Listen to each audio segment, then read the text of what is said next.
Eu leio e a igreja acompanha silenciosamente. Então, se levantou Pedro com os 11, erguendo a voz, advertiu-os nestes termos: Varões judeus e todos os habitantes de Jerusalém, tomai conhecimento disto e atentai nas minhas palavras. Estes homens não estão embriagados como vindes pensando, sendo esta a terceira hora do dia. Mas o que ocorre é o que foi dito por intermédio do profeta Joel. E acontecerá nos últimos dias, diz o Senhor, que derramarei do meu espírito sobre toda a carne, vossos filhos e vossas filhas profetizarão, vossos jovens terão visões e sonharão vossos velhos, até sobre os meus servos e sobre as minhas servas derramarei do meu Espírito Santo naquele dia e profetizarão. Mostrarei prodígios em cima no céu, sinais embaixo na terra, sangue, fogo e vapor de fumaça. O sol se converterá em trevas e a lua em sangue, antes que venha o grande e glorioso dia do Senhor. E acontecerá que todo aquele que invocar o nome do Senhor será salvo. Varões israelitas, atendei a estas palavras: Jesus, o Nazareno, varão aprovado por Deus diante de vós com milagres, prodígios e sinais, os quais o próprio Deus realizou por intermédio dele entre vós, como vós mesmos sabeis. Sendo este entregue pelo determinado desígnio e presciência de Deus, vós o mataste, crucificando-o por mãos de iníquos, o qual, porém, Deus ressuscitou, rompendo os grilhões da morte, porquanto não era possível fosse ele retido por ela.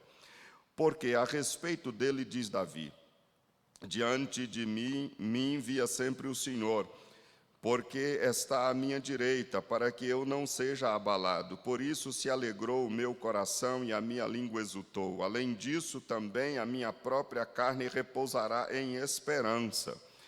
Porque não deixarás a minha alma na morte, nem permitirás que o teu santo veja corrupção. Fizeste-me conhecer os caminhos da vida, encher-me-ás de alegria na tua presença. Irmãos, seja-me permitido dizer-vos claramente a respeito do patriarca Davi, que ele morreu e foi sepultado, e o seu túmulo permanece entre nós até hoje.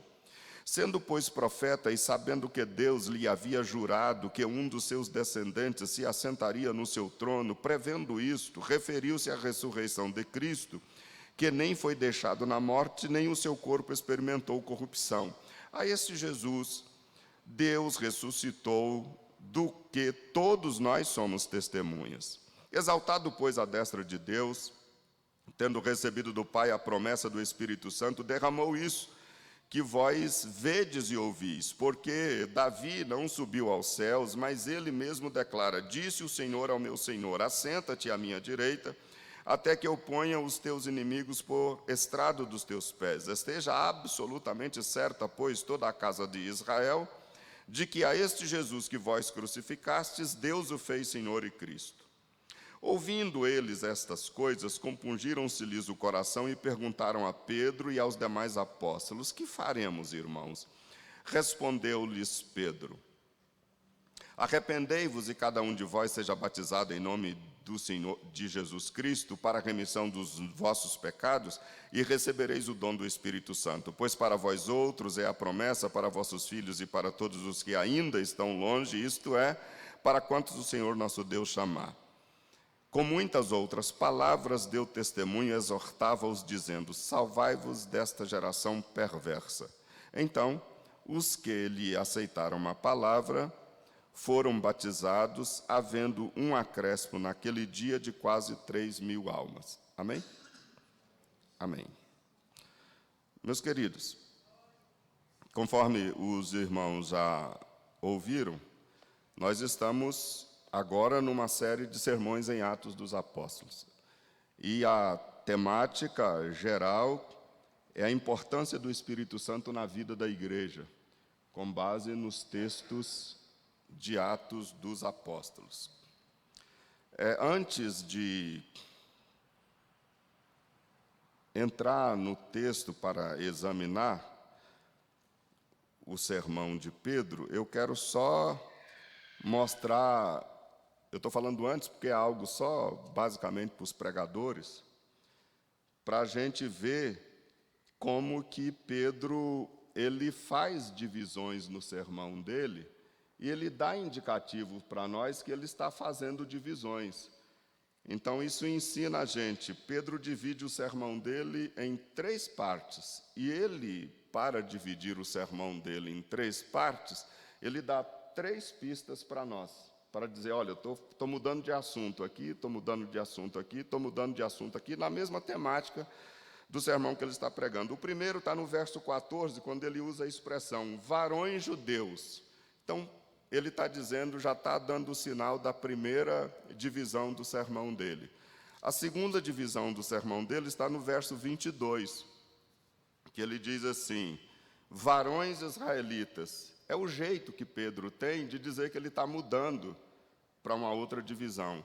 A terceira divisão do sermão de Pedro está no verso de número 29, que ele diz assim, irmãos. Então ele usa essas expressões, varões judeus, varões israelitas e irmãos, para pontuar a divisão do sermão dele. E a partir do verso 37, é a conclusão do sermão de Pedro. Então, o sermão de Pedro tem introdução, desenvolvimento com 3 divisões e uma conclusão. Amém? Então, se a gente quiser aprender a pregar, quem quiser aprender a pregar pode estudar Pedro, que a gente aprende a pregar só no sermão dele e nos outros que estão por aí. Pois bem, meus queridos, o que foi que aconteceu? Nós sabemos que o Espírito Santo do Senhor foi enviado por Deus. Quando o Espírito Santo do Senhor foi enviado por Deus, houve reações variadas. Teve um grupo que recebeu, que participou da descida do Espírito Santo, e diz as Sagradas Escrituras que eles ficaram cheios do Espírito Santo. A Bíblia diz que eles passaram a falar em outras línguas, e a Bíblia diz que eles proclamavam as grandezas de Deus. Essa foi um tipo de reação daquele evento. Eu fico cheio do Espírito Santo, eles passaram a falar em outras línguas, e eles glorificavam a Deus, falavam das grandezas de Deus. Outro grupo, porém, ao verem o mesmo evento, ao ouvirem a mesma coisa, ao terem a percepção do mesmo acontecimento, eles reagiram de forma diferente. Eles reagiram ficando perplexos, atônitos e admirados. Capítulo 2, verso 6 da Bíblia de Atos diz assim, quando, pois, se fez ouvir aquela voz, afluiu a multidão que se possuiu de perplexidade, porquanto cada um os ouvia falar na sua própria língua. Ainda o verso 7 diz assim, estavam, pois, atônitos e se admiravam, dizendo, vede, não são porventura galileus todos esses que aqui estão falando? E ainda no verso de número 12, a Bíblia diz assim, todos atônitos e perplexos interpelavam uns aos outros. Que é isso? O que quer isto dizer? Então o segundo grupo reagiu assim, perplexidade, ficaram atônitos e ficaram admirados. Um terceiro grupo, que viu o mesmo evento, participou no sentido de ver, de enxergar e de ouvir do mesmo acontecimento da descida do Espírito Santo, esse terceiro grupo zombava, como está escrito aí no verso de número 13 do capítulo 2. Outros, porém, zombando diziam, eles estão embriagados. Então, 3 grupos de pessoas tiveram reações diferentes a respeito do mesmo evento. As Sagradas Escrituras, elas são cheias disso. O importante é saber qual é a minha reação e a sua reação diante dos atos de Deus na igreja. Nós respondemos, nós reagimos os atos de Deus na igreja, glorificando a Deus, enaltecendo as grandezas de Deus, participando do evento que Deus está promovendo no seio da igreja, ou nós somos do grupo que, ao ver o mesmo evento, a gente fica atônito, perplexo, admirado, ou a gente ainda é de um terceiro grupo que zomba daquilo que Deus está fazendo na igreja. Nós precisamos, Pedro de alguma forma nos chama atenção para isso. E aí é curioso, se você prestar atenção no sermão de Pedro, o que Pedro faz uso para iniciar o seu sermão é o terceiro grupo, é a zombaria. Pedro diz assim, olha, no verso de número 14. Então se levantou Pedro com os 11 e, erguendo a voz, advertiu nesses termos: varões judeus e todos os habitantes de Jerusalém, tomai conhecimento disso e atentai nas minhas palavras. Estes homens não estão embriagados como vindes, pensando, sendo essa a terceira hora do dia. Então, em certo sentido, o sermão de Pedro, ele tem um tom de defesa, ele tem um tom apologético. Ele foi defender o comportamento dos irmãos com a descida do Espírito Santo. Então, ele foi em defesa daquela atitude. É curioso Pedro estar fazendo isso.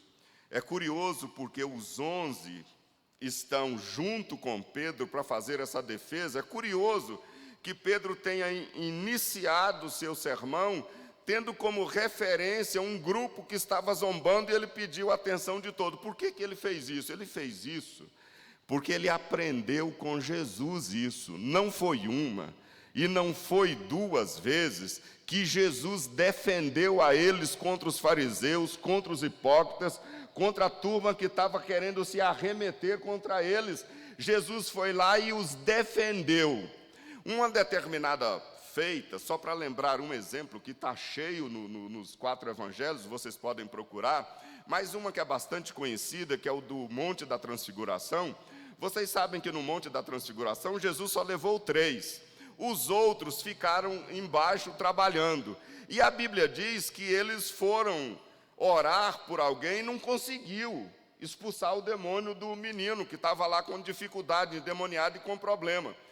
Os escribas, a turma do contra, chegou lá e começou a zombar dos discípulos que não deram conta do trabalho. Jesus estava no Monte da Transfiguração. Quando Jesus desce do Monte da Transfiguração, vá lá na sua Bíblia depois para você ler, Jesus não quer saber de nada, ele vai direto para quem está acusando, dizer: por que vocês estão fazendo isso com os meus discípulos? O que está acontecendo aqui? Jesus foi em defesa dos discípulos e em várias outras oportunidades Jesus defendeu os seus. Agora Pedro está vendo um grupo zombando e ele fala assim: assim como Jesus nos defendeu várias vezes, eu vou defender a igreja de nosso Senhor e Salvador Jesus Cristo, porque vocês estão zombando. E vai. Isso é uma coisa que nós precisamos aprender. Nós precisamos aprender isso porque hoje em dia nós estamos vivendo num tipo de sociedade que parece que tem crente empurrando o outro para o inferno. Tem crente querendo que o outro caia, tem crente querendo que o outro destrua, tem crente querendo que a igreja feche, tem crente querendo que o ministério acabe. Está um rolo entre irmãos que a gente não tem nem como defender um ao outro. Está um rolo. Estamos distanciando disso. Estamos distanciando. Pedro levantou e olha, por que vocês estão fazendo isso? É uma questão que jogo de plano nós estamos aprendendo. A segunda coisa que o verso 14, o sermão de Pedro, diz para nós, e a gente está tão acostumado, nós vivemos isso tanto, que a gente perde a beleza do que está acontecendo aqui. O costume, às vezes, tira a beleza do texto bíblico dos nossos corações e das nossas vidas. É por isso que a religiosidade nos afasta de Deus. A gente vem para a igreja porque o culto começa às 7 horas, porque tem culto terça-feira, porque é assim que vai acontecer. Eu vou lá porque eu vou pregar, eu vou lá porque eu vou cantar, eu vou lá porque... Isso vai virando uma religiosidade, a gente perde a beleza do que é estar aqui pregando, a gente perde a beleza do que significa eu louvar, a gente perde o encanto do que significa cultuar juntos, está virando um costume, nós perdemos a beleza. E nós corremos o risco de perder a beleza daquilo que nós estamos lendo. Sabe por quê? O sermão que nós lemos é o primeiro da nova era do Espírito Santo. Isso é relevante. Foi o primeiro sermão. O novo tempo começou, Deus está mudando a história. Uma etapa do reino de Deus, da proposta salvífica, redentiva de Deus, havia terminado. No momento da ascensão de Cristo aos céus, algo acabou. Uma etapa do plano divino acabou. Nós vamos começar outra etapa. E quando a gente inicia esta etapa com o poder e a descida do Espírito Santo, no iniciozinho dessa nova etapa, dessa nova era, deste novo tempo da profusão do Espírito, Deus levanta um homem, seguido por outros 11, e dá a ele o benefício, a honra, a graça, o poder, o privilégio de pregar o primeiro sermão da nova era. Isso é a coisa mais linda que pode existir. Nós estamos diante de um novo tempo. Nós estamos diante de um novo quadro. Você já prestou atenção quando você vai fazer currículo para apresentar em uma empresa ou para qualquer um outro fim? Você destaca no seu currículo aquelas coisas que são mais importantes, não é assim? Voltadas especialmente para a empresa ou para o objetivo que você pretende, você destaca aquelas coisas mais relevantes para que a outra pessoa, a pessoa com quem você vai conversar, vai fazer a entrevista, vai apresentar o seu currículo, para que ele possa ver com destaque. No currículo de Pedro, deve estar destacado: Deus me usou para pregar o primeiro sermão da nova era. Pela graça de Deus. E às vezes a gente lê correndo, não vê que nós estamos diante de uma pérola, de uma riqueza. Mas não é só isso, não. Não é só isso, não. Você sabe qual é a riqueza que está ainda por detrás de Pedro, junto com os 11, se levantando? É a graça de Deus.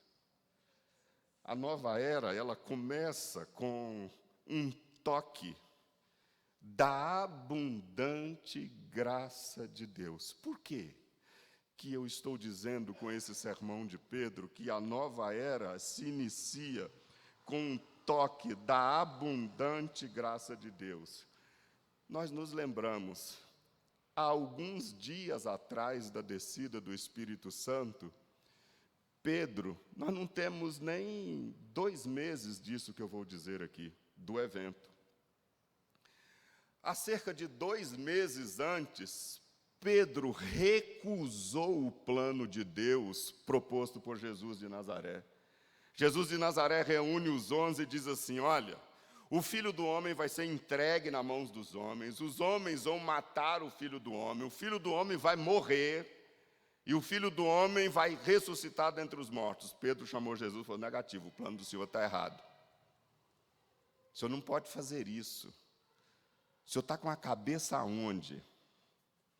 O resto da história os irmãos sabem. Jesus foi lá, repreendeu a Pedro, trouxe ele para o eixo e ele, graças a Deus, aceitou.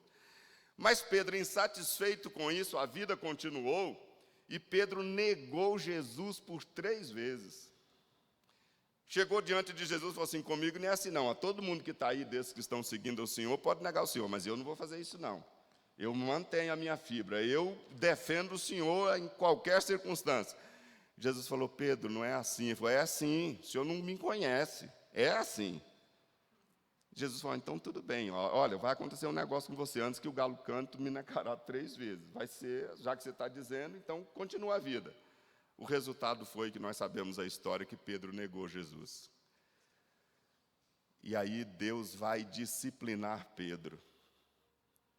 Sabe como é que Deus disciplina Pedro? Deus fala assim: Pedro, vem cá, eu vou mostrar para você a minha graça. Eu vou usar você para ser o pregador do primeiro sermão da nova era. É a resposta que eu dou ao seu pecado, à sua insubordinação, aquilo que você tentou fazer com meu filho. É bem verdade que se arrependeu, mas o que depender de mim, Pedro, eu vou te honrar. Eu vou te chamar e você vai ser o pregador do primeiro sermão. Ei, meus queridos, alto lá. O fato de eu estar pregando aqui não significa dizer que eu sou melhor do que os irmãos, não. Posso ser o pior. Deus pode estar sendo gracioso comigo por causa dos meus pecados. E Ele está, pela sua graça e misericórdia, me permitindo pregar aqui. Se você foi chamado por Deus para fazer o trabalho do Senhor, não pense que você é o melhor, se esqueça isso. É a graça de Deus que, apesar dos nossos pecados, Ele disse, olha, eu te chamo. Apesar dos nossos descaminhos, Jesus nos chama e diz, eu te encaminho. Apesar do nosso distanciamento de Deus, Deus nos chama e diz, eu te capacito com dons. Meus queridos, jamais imagine que porque o irmão André está pregando aqui, o irmão André está melhor do que os outros. Com certeza eu devo ser o pior. Com certeza Deus está sendo gracioso comigo. Com certeza Ele está aqui dizendo, meu filho, é assim que eu retribuo aquilo que você faz comigo. Então, esse sermão, ele tem coisas que nós precisamos abrir os olhos para ele e vermos as belezas que estão acontecendo ao redor dele. Com isso, Deus está dizendo, olha, a nova era iniciou com o poder do Espírito Santo. A nova era iniciou com uma profusão da graça de Deus. A nova era iniciou com o perdão de Deus. Nós estamos vivendo um novo tempo primoroso, profundamente primoroso. Então, e assim se levanta Pedro e vai pregar. Primeira preocupação de Pedro, primeira divisão do sermão de Pedro, é o fundamento bíblico da sua pregação. Pedro, já no verso 16, ele diz assim, mas o que ocorre é o que foi dito por intermédio do profeta Joel. De onde Pedro tirou isso? Da onde foi que ele tirou? Sabe de onde ele tirou? Ele tirou isso de um homem chamado Jesus de Nazaré, que durante 3 anos e meio ficou com aqueles discípulos e fazia absolutamente tudo que estava escrito na palavra de Deus. Jesus só atuava de acordo com a palavra. Jesus só atuava de acordo com a vontade do Pai. Jesus ensinava aos seus discípulos somente aquilo que a palavra de Deus estava a dizer. Olha, os evangelhos e o livro de Atos dos Apóstolos estão cheios disso que eu estou falando. Mas eu vou ler apenas 2 textos a respeito dessa ideia de citar Joel. O primeiro texto está em Lucas, capítulo 24, verso 27. É o famoso episódio dos discípulos na estrada de Emaús, depois do Cristo ressurreto. Em Lucas, capítulo 24, verso 27, nós encontramos registradas as seguintes palavras: começando por Moisés, discorrendo por todos os profetas, expunha-lhes o que a seu respeito constava nas Sagradas Escrituras.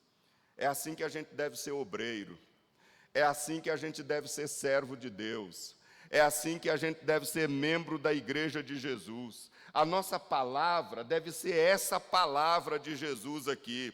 Qual é a nossa conversa um com o outro? É expor de Moisés, passando pelos profetas, que era a Bíblia de então, expor tudo a respeito de Jesus de Nazaré, que está nas Escrituras Sagradas.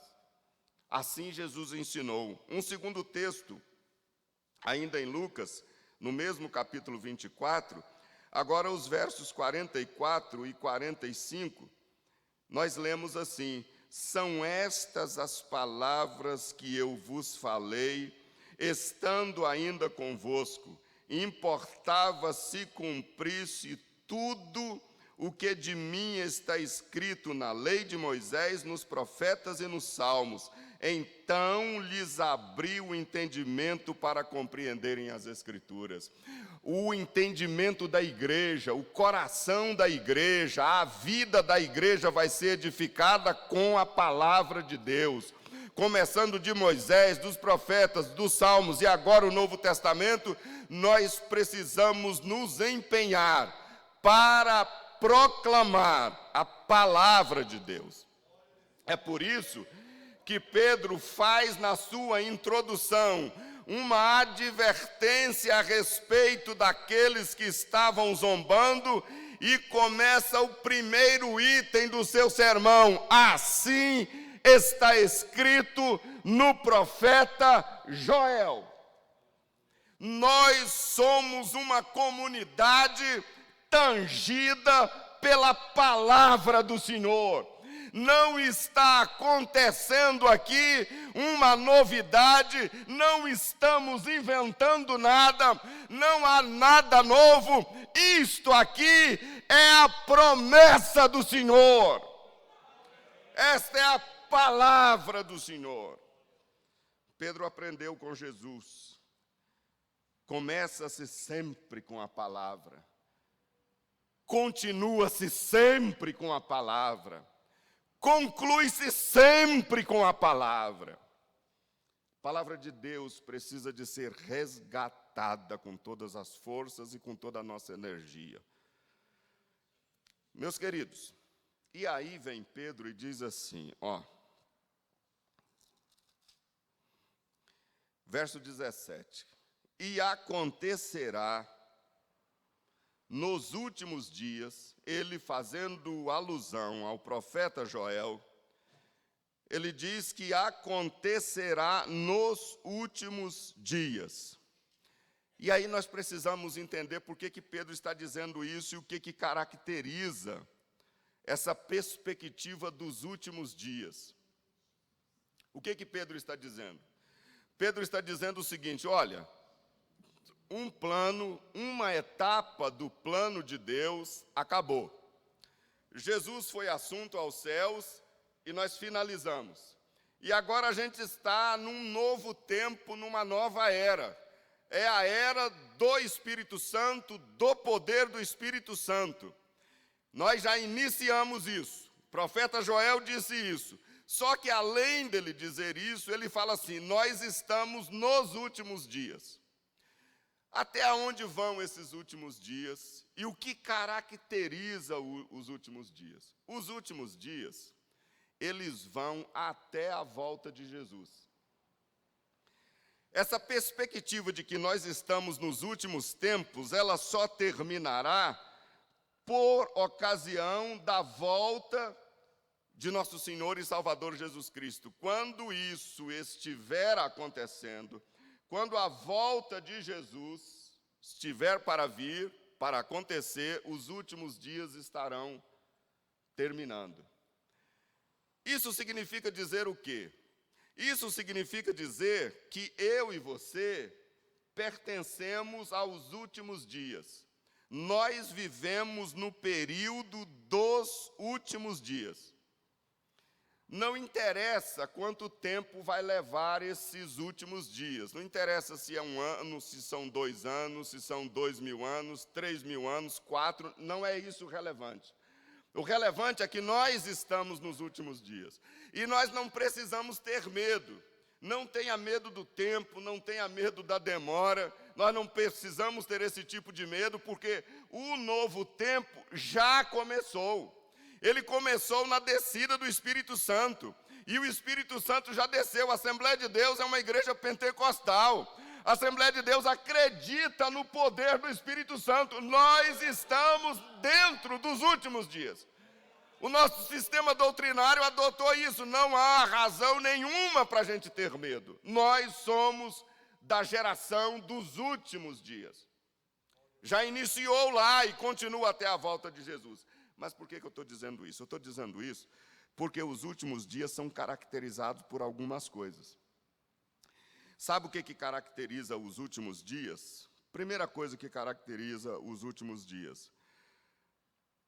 Conforme os irmãos sabem, o Espírito Santo sempre esteve presente na atuação do povo de Deus. Nunca ficou sem estar presente, a bem da verdade. O Espírito Santo de Deus aparece lá na criação, Gênesis capítulo 1. E nós sabemos também que a divindade, ela não atua de forma diferente.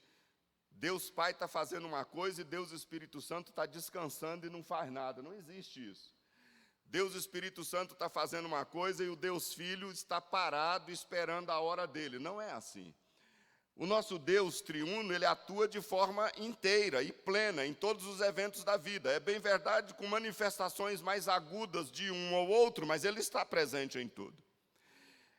Contudo, nós sabemos também que na era veterotestamentária, o Espírito Santo era derramado em cima de determinadas pessoas específicas. Por exemplo, reis, sacerdotes, profetas, juízes. Algumas pessoas que eram extraídas do povo de Deus para um fim específico. Se você vê lá em Êxodo, você vai ver o Espírito Santo de Deus atuando naqueles que construíram o tabernáculo.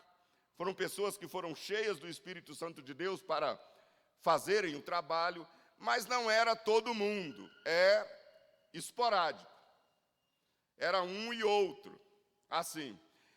A era dos últimos dias, como vai ser isso? Aí Pedro diz, de acordo com o profeta Joel. De acordo com o ensinamento do profeta Joel, verso 17, a Bíblia diz assim: acontecerá nos últimos dias, diz o Senhor, que derramarei do meu Espírito Santo sobre toda a carne, vossos filhos e vossas filhas profetizarão, vossos jovens terão visões e sonharão vossos velhos. Até sobre os meus servos e sobre as minhas servas derramarei do meu Espírito Santo naqueles dias e profetizarão. O que Deus está dizendo? Isso aqui é um absurdo para a velha aliança. Alguém deve ter pegado Joel na época, não deve ter entendido nada, absolutamente nada. Aonde já se viu, Deus está dizendo que na nova era, quando Deus derramar o Espírito Santo de Deus, acabaram-se os privilégios. Agora o Espírito Santo de Deus não desce, não é só sobre rei, não. Agora o Espírito Santo de Deus não enche, não é só o sacerdote, não. Agora o Espírito Santo de Deus está na vida, não é só do profeta, não. Está na vida do escravo, está na vida da mulher, está na vida do jovem, está na vida do adolescente, está na vida do idoso, está na vida de todo mundo. O Espírito Santo de Deus não estabelece fronteiras para o derramamento do seu poder. Está todo mundo incluído. O poder de Deus por meio do Espírito Santo alcança a igreja por inteiro. Não tem ninguém de fora. Graça. Maravilhosa graça, não tem ninguém de fora. A graça de Deus alcança menino, a graça de Deus alcança criança, a graça de Deus alcança velho, a graça de Deus alcança mulher, a graça de Deus alcança homem. O poder do Espírito de Deus é para todos. Eu fico imaginando que a gente passa uma luta danada, corre daqui, corre dali, para a atuação das mulheres na igreja. Deus já disse com o profeta Joel: eu vou derramar o meu Espírito sobre todo mundo, para as mulheres também, está aqui no texto. Não tem mais privilégios, não é mais agora só o sacerdote. O Espírito Santo desceu, não foi só para os 11, para os 12, não. O Espírito Santo de Deus desceu para todo mundo. O Espírito Santo de Deus desceu para todo mundo. Esse é o tempo caracterizado pelos últimos dias. Os últimos dias que eu e você vivemos nele são dias caracterizados pela profusão do poder do Espírito Santo de Deus. Uma outra característica. é que os últimos dias, eles são caracterizados por manifestação dos dons do Espírito Santo. Joel diz assim, ainda no verso 17, e acontecerá nos últimos dias, diz o Senhor, que derramarei do meu Espírito sobre toda a carne, vossos filhos e vossas filhas profetizarão, vossos jovens terão visões, sonharão os vossos velhos, até sobre os meus servos e sobre as minhas servas derramarei do meu Espírito Santo naqueles dias e profetizarão. Mostrarei prodígios em cima nos céus e sinais embaixo na terra. Ou seja, a era dos últimos dias, ela é carregada pela profusão dos dons do Espírito. Aí eu vou dizer uma coisa para você. Aqui nós falamos de visões, aqui nós falamos de profecia, aqui nós falamos de milagre, de prodígios, aqui no texto de Joel, mas eu quero dizer para você uma coisa, Joel está só exemplificando. O Espírito Santo de Deus, por meio dos seus dons, é muito mais do que disse isso aqui Joel. Joel está dando exemplo. Exemplo de dons do Espírito, a profecia. Exemplo de dom do Espírito, a visão. Exemplo de manifestação do Espírito, o sonho. Exemplo de manifestação do Espírito, os dons de curar. Acabou? Não, Joel está dando exemplo, é muito mais. O Espírito Santo de Deus vai distribuir dons aos homens. O Espírito Santo de Deus vai distribuir dons à igreja. A igreja vai ser equipada com o poder do Espírito Santo de Deus. Está todo mundo contemplado na profusão do Espírito. E está todo mundo contemplado na difusão dos dons de Deus. Ninguém trabalha na igreja de Jesus sem o dom de Deus. Ninguém tem habilidade para varrer o chão sem dom de Deus. É o dom do Espírito que opera a obra de Deus na face da terra. Vivemos a era do Espírito. Vivemos o novo tempo do Espírito Santo. Agora eu, André, não faço nada. Agora o Ruimar não faz nada. O César não faz nada. Nenhum de nós faz nada. É o Espírito em nós que deve fazer. Vivemos na era do Espírito e Ele tem dons para enriquecer a igreja.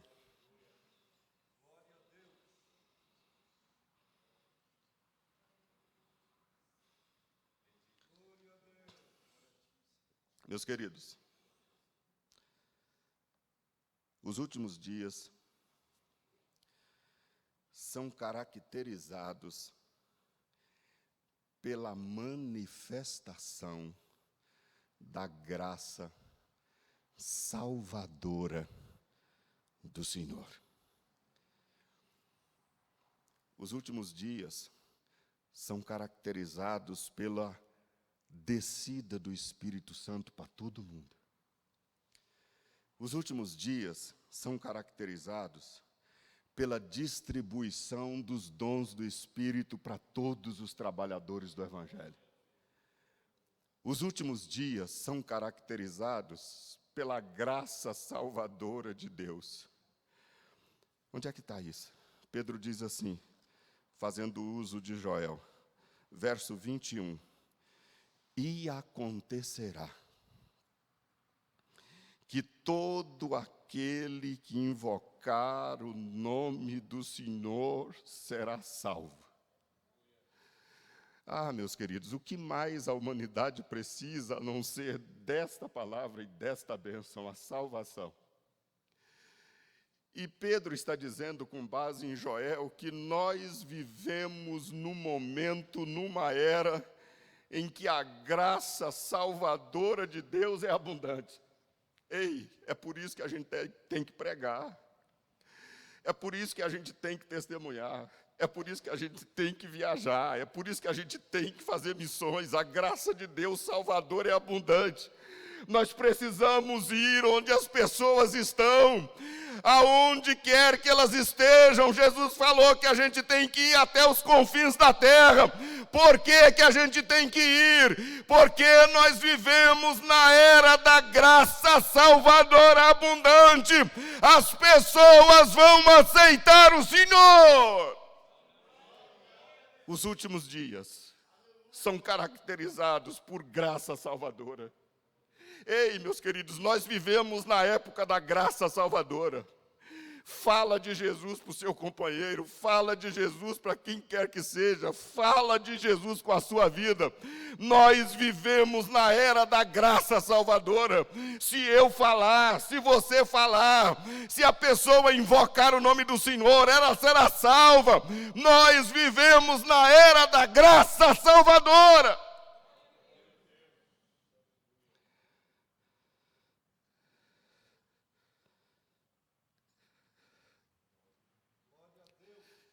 Ah, meus queridos, essa é a era que Deus nos permitiu viver nela e trabalharmos para o Senhor nela. Os últimos dias, eles são caracterizados até que venha o glorioso, o grande e glorioso dia do Senhor.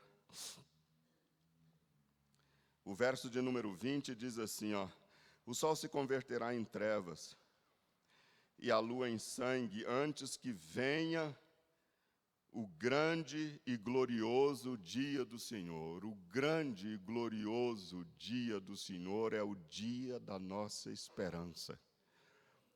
Jesus vai voltar. Jesus vai voltar no grande e glorioso dia do Senhor. Enquanto isso não ocorre, Pedro está dizendo aqui, citando Joel, falou assim, até que venha. Aí os versos 19 e 20 diz assim, mostrarei prodígios em cima nos céus e sinais embaixo na terra, sangue, fogo, vapor de fumaça. O sol se converterá em trevas, a lua em sangue, antes que venha o grande e glorioso dia do Senhor. O que Pedro está dizendo? O que Joel está dizendo? O que Deus está dizendo por meio de Joel? Nós vamos passar por dificuldades, mas Deus está no controle da natureza. Nós vamos passar por dificuldades, mas Deus está no controle da história. É Ele quem está regendo. Pode acontecer prodígios em cima lá no céu. Pode acontecer desbaratamento aqui na terra. Pode até ser que o sol se converta em trevas. Pode até ser que a lua se converta em sangue. O profeta Joel e Pedro está recuperando a profecia e dizendo, mantenha firme a igreja de Jesus, porque Deus está no controle dos céus, Deus está no controle da terra, Deus está no controle do sol, Deus está no controle da lua, Ele é soberano e Ele reina. Os últimos dias são marcados pelo controle do Senhor. Deus está no controle. Não é preciso a gente temer, não é preciso a gente ter medo. A terra pode se engalfinhar, as pessoas podem desobedecer a Deus, mas Deus está no controle da história da civilização humana. Os últimos dias são caracterizados pela forte manifestação do controle de Deus. Entendeu, queridos? Pedro está pregando. Primeiro sermão da nova era. Deus controla. Deus está sentado no alto e sublime trono. Não tem nada fora dele. Dito isso, Pedro agora vai dar uma guinada na segunda divisão do sermão dele. e vai dizer quem é que está no comando dessa última era. Quem que é o rei dessa última era? Quem é que é o carro-chefe dessa última era? Quem é que está realmente, de fato e de direito, no controle dessa última era? Quem é que comanda? Quem é que dá as ordens na última era? Aí a segunda divisão do sermão de Pedro, dos versos 22 a 28, é a centralidade da pessoa de Jesus de Nazaré. Depois que Pedro começa, na segunda divisão, verso de 22, ele diz assim: varões israelitas, visto que eu expliquei a vocês o que significa a manifestação desses irmãos com a descida do Espírito Santo, eu quero que vocês prestem atenção agora, porque eu vou dizer quem é que está no comando desses eventos. Aí ele diz: varões israelitas, atendei a essas palavras. Não poderia ter algo mais importante, mais sublime do que Pedro fez. Não poderia Pedro ser mais feliz. A primeira palavra que Pedro falou: Jesus de Nazaré. Pronto. Ei, presta atenção. Deixa eu dizer para vocês quem comanda. Deixa eu dizer para vocês quem faz. Deixa eu dizer para vocês quem agem. Jesus de Nazaré. É a primeira palavra dele. Assim como ele iniciou a primeira divisão do seu sermão, puxando a palavra de Deus, assim disse o profeta Joel. Agora ele também vai iniciar a sua segunda divisão, dizendo: assim diz o verbo de Deus encarnado entre nós, Jesus de Nazaré. É ele. É ele. Meus queridos, nós precisamos aprender a amar a Jesus de Nazaré. Nós precisamos aprender a compreender Jesus de Nazaré. Por quê? Por quê? Pedro nominou o Filho de Deus de Jesus de Nazaré. Eu vou dizer a você por quê. Sabe por que ele nominou o Filho de Deus de Jesus de Nazaré? Abra sua Bíblia em João, capítulo 19.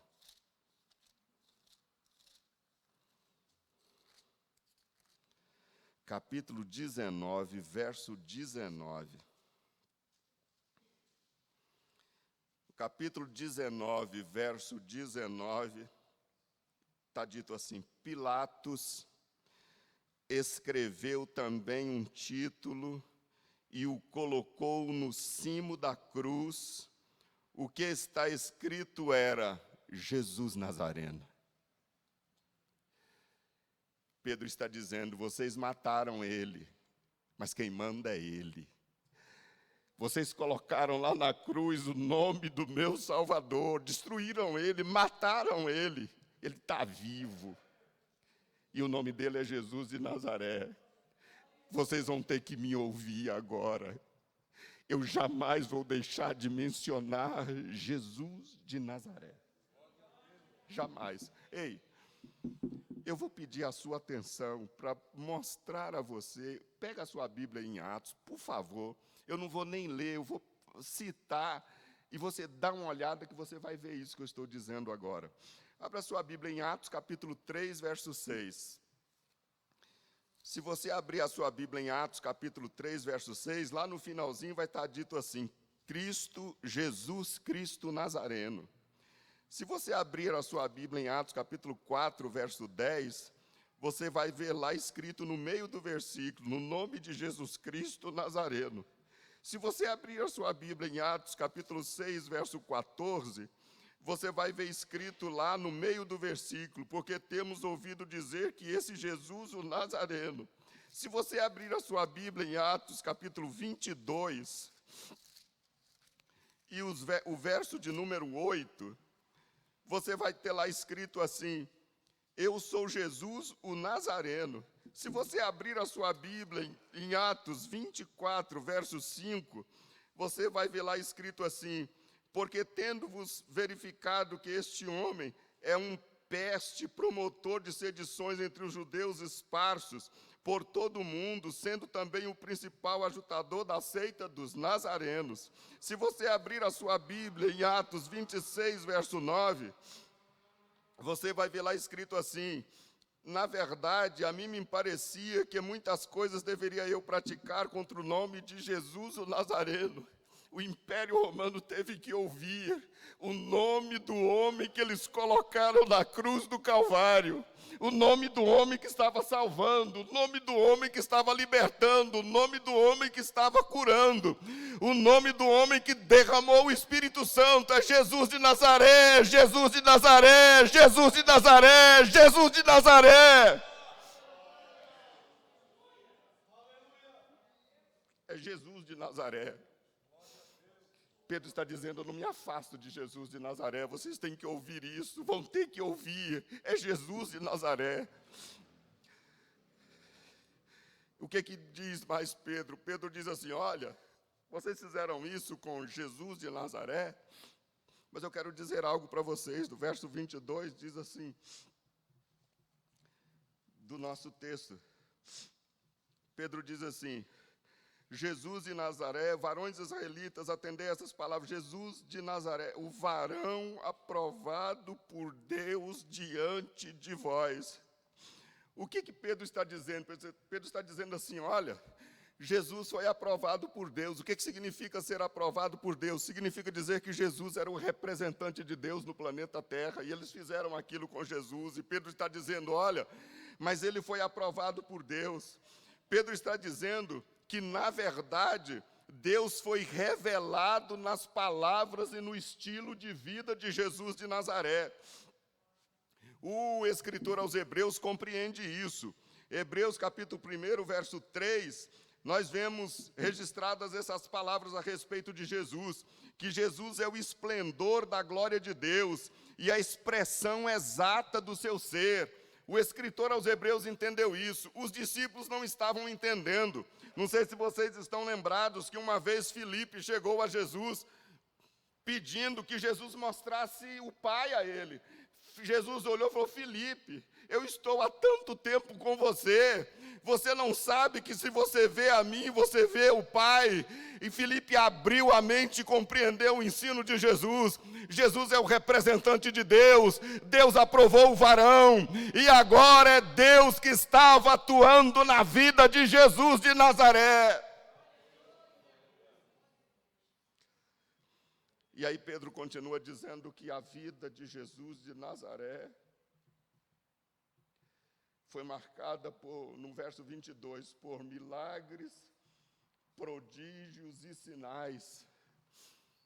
É só ler os evangelhos, meus queridos. Poderíamos ficar aqui tempos e tempos dizendo que o varão aprovado por Deus atuou de forma poderosa, com milagres, com sinais e com prodígios também. A Bíblia está dizendo que Jesus é o Senhor sobre a doença, Jesus é o Senhor sobre a morte, Jesus é o Senhor sobre o mundo sobrenatural, Jesus é, sobretudo, Senhor para a proclamação do Evangelho. O Evangelho, a nova era, é centrada na pessoa de Jesus de Nazaré.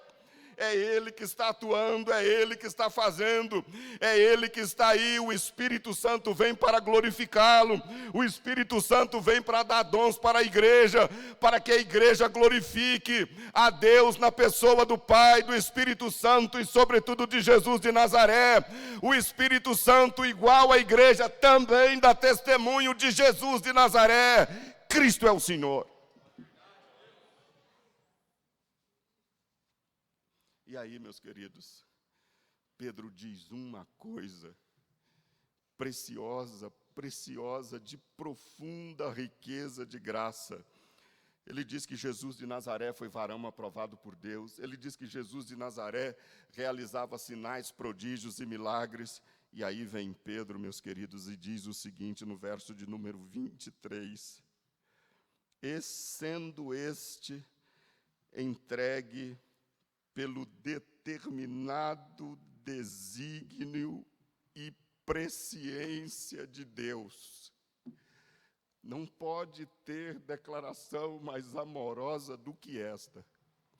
Não pode ter declaração mais graciosa do que esta. O que Pedro está dizendo?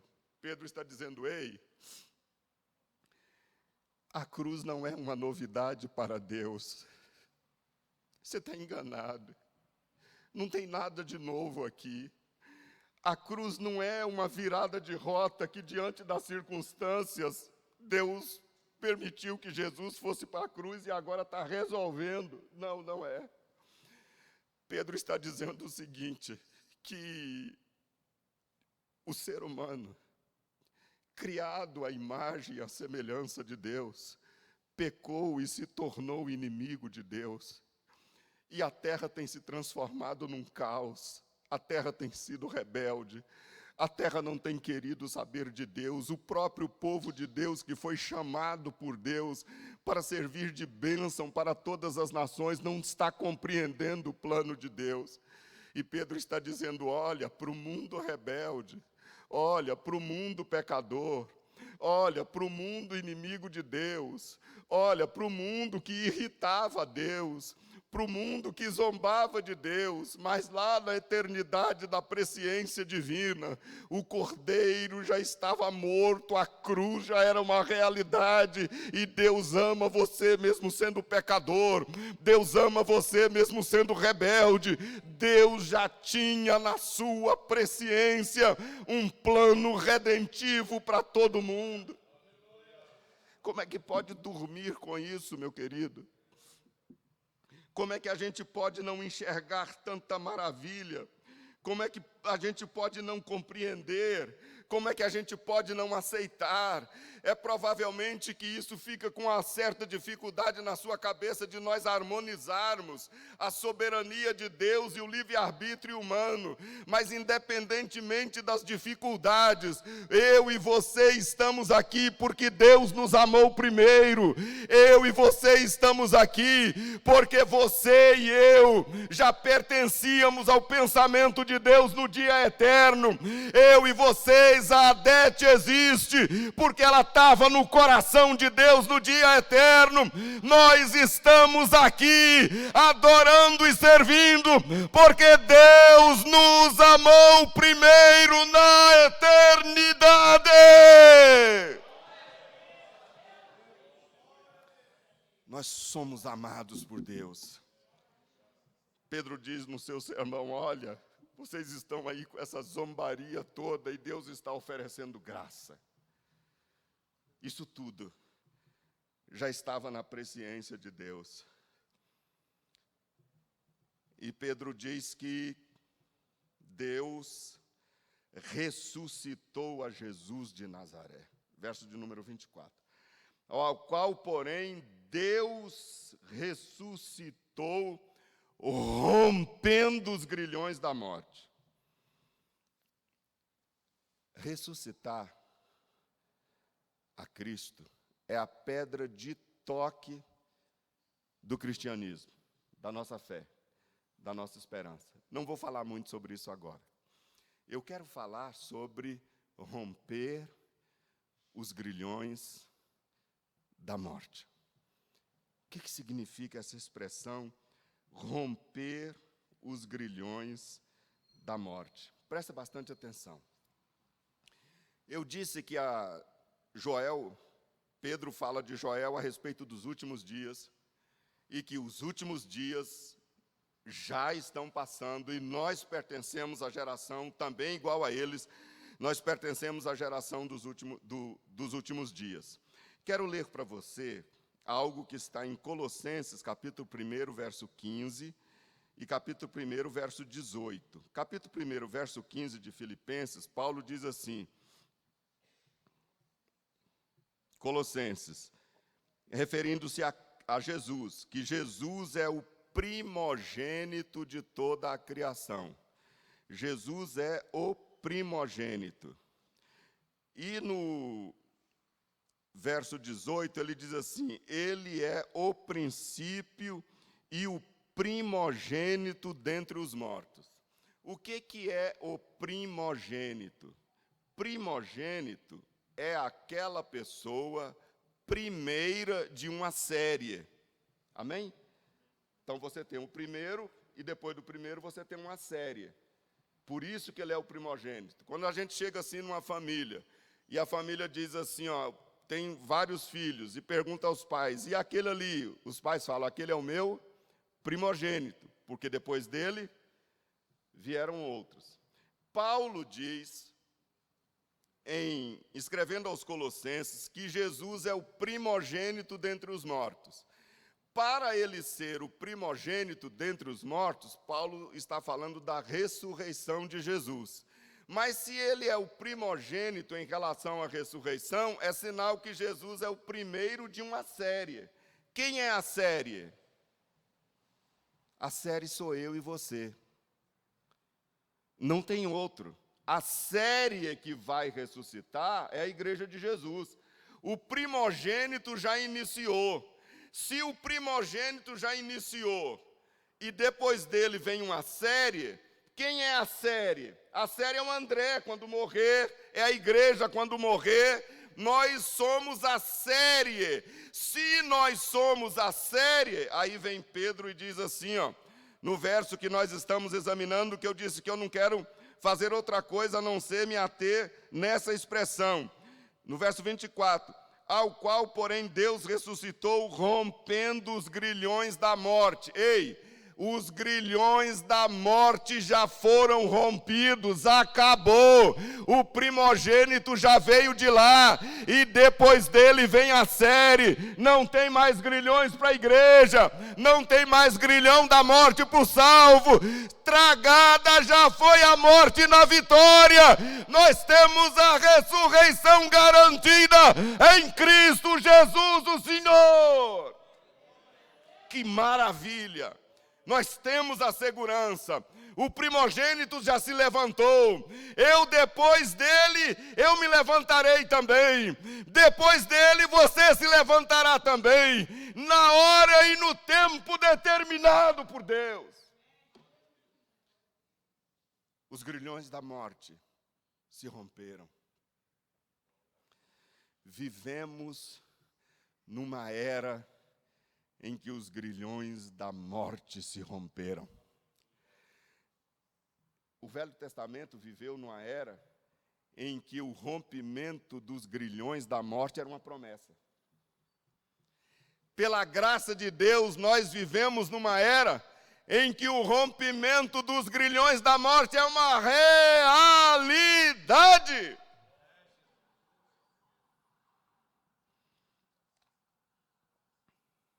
Meus queridos, deixa eu correr aqui para eu terminar. A terceira divisão do sermão de Pedro é a exaltação de Cristo. Pedro, ele fundamenta o seu sermão em 3 divisões, conforme eu fiz referência.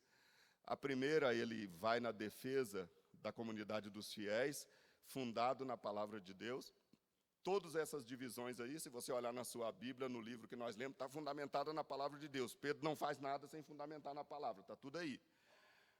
E agora Pedro fala que a nova era deve ser centrada na pessoa de Jesus. Mas é curioso que quando ele vai para a terceira divisão do seu sermão, a gente imagina que Pedro vai mudar de assunto, mas ele não muda. Ele está falando de Jesus da mesma forma, mas ele faz um destaque para falar da exaltação de Jesus de Nazaré. Aí Pedro diz que, no verso de número 23 do nosso texto, Pedro diz assim: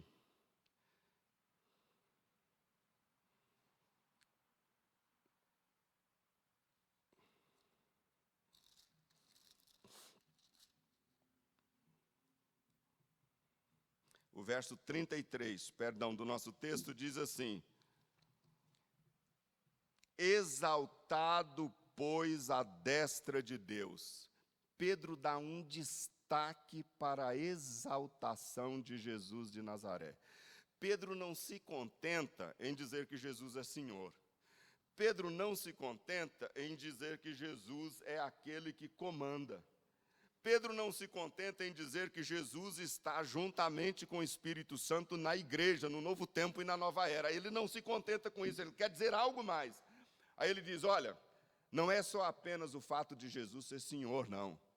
Jesus está exaltado.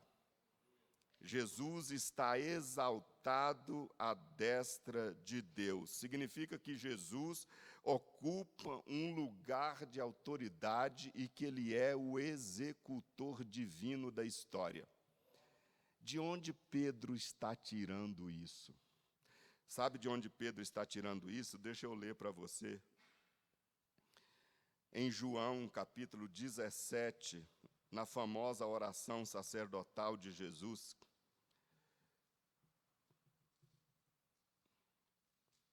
Jesus está dizendo assim, capítulo 17, versos 4 e 5.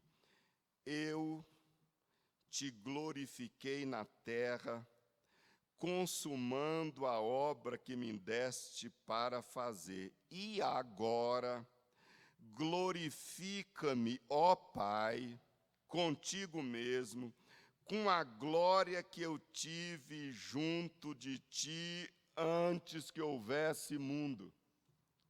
Entenderam isso? O que foi que aconteceu? Por mim e por você, em certo sentido, Jesus se humilha, deixa parte da sua glória e vem para cá se encarnar para viver, para sofrer, para morrer por nós. Quando Jesus está terminando o trabalho dele, ele faz esta oração: Pai, eu estou voltando para casa. Pai, eu terminei a obra que nós combinamos para fazer desde a eternidade. Agora, Pai, quando está tudo consumado, pode me glorificar lá na cruz, mas eu estou voltando para casa para ter aquela glória que nós tínhamos antes que houvesse mundo. Aí Pedro está chamando a atenção dos seus ouvintes e dizendo assim: vocês estão pensando que estavam só diante de um homem? Vocês estão pensando que estavam só diante de um profeta? Vocês estão pensando que estavam só diante de um mestre? Vocês estavam diante de Deus e Ele está exaltado lá. E é Ele quem comanda e rege a igreja, Ele é a cabeça da igreja, Ele é o Senhor da história, Ele é o executor divino da civilização, e Ele está exaltado à destra de Deus. Jesus voltou. Veio aqui resgatar a mim, veio aqui resgatar a você, veio aqui se humilhar por nós, e Jesus voltou. Pedro está dizendo, é esse o Deus que nós servimos e é esse o Cristo que vocês mataram. Sagradas Escrituras dizem que quando eles ouviram isso, o coração deles compungiram-se. O que é compungir? Compungir é ser alcançado pela flecha que denuncia o pecado, o erro e a falha. Eles perceberam que a pior coisa que eles fizeram na vida foi matar Jesus de Nazaré. A palavra de Deus lançada por Pedro clarificou na mente dele que eles eram homens pecadores. Sabe o que foi que aconteceu com eles? Aconteceu com eles o que o escritor aos Hebreus veio descortinar mais tarde, no capítulo 4, verso 12. A Bíblia diz assim: porque a palavra de Deus é viva, eficaz, é mais cortante do que qualquer espada de 2 gumes, penetra até o ponto de dividir a alma, o espírito, as juntas e medulas, e é apta para discernir os pensamentos e propósitos do coração. Ei, sabe por que a gente tem que pregar a palavra? Sabe por que a gente não pode ficar aqui no púlpito enrolando? Porque quem penetra no coração para dividir almas juntas e medulas e os pensamentos do coração é a palavra. Pedro pegou a palavra, assim disse o profeta Joel, assim disse o salmista, assim disse aquele que era profeta Davi. Foi a palavra de Deus fez divisão de juntas e medulas. A palavra de Deus foi apta para discernir os pensamentos do coração dos homens, e eles se sentiram culpados. Sabe o que foi que aconteceu aqui? Aconteceu aqui o que disse Jeremias, no capítulo 23, verso 29, que diz assim: não é a minha palavra fogo, diz o Senhor, e martelo que esmiuça a penha? A palavra de Deus esmiuça a penha. A palavra de Deus precisa esmiuçar o meu coração. A palavra de Deus precisa esmiuçar o seu coração. E só esmiuça o coração a palavra. Não é a palavra do André que esmiuça a penha. Não é a palavra do André que é fogo. Não é a palavra do pregador que vai convencer. Quem convence é o Espírito. Quem vai esmiuçar a penha é a palavra de Deus. E nós precisamos valorizar a palavra do Senhor. A penha do coração foi esmiuçada. A pedra do coração empedernido foi quebrado, e eles se viram pecadores. Aí perguntaram: e agora? O que nós fazemos? Pedro diz: arrependam-se. Arrependam-se dos seus pecados. Ei, nós não precisamos ter medo nem de pregar a palavra e nem de dizer para as pessoas arrependerem dos seus pecados. Pedro disse: arrependam-se dos seus pecados. Sejam batizados e recebam o dom do Espírito Santo, porque desceu para todo mundo. Não precisamos ter medo, precisamos pregar a palavra. Quando nós pregamos a palavra, aí vem um resultado, verso 41. Quantas pessoas aceitaram? Houve um acréscimo de 3.000 pessoas, porque foi pregada a palavra do Senhor. É esse o sermão de Pedro. Amém.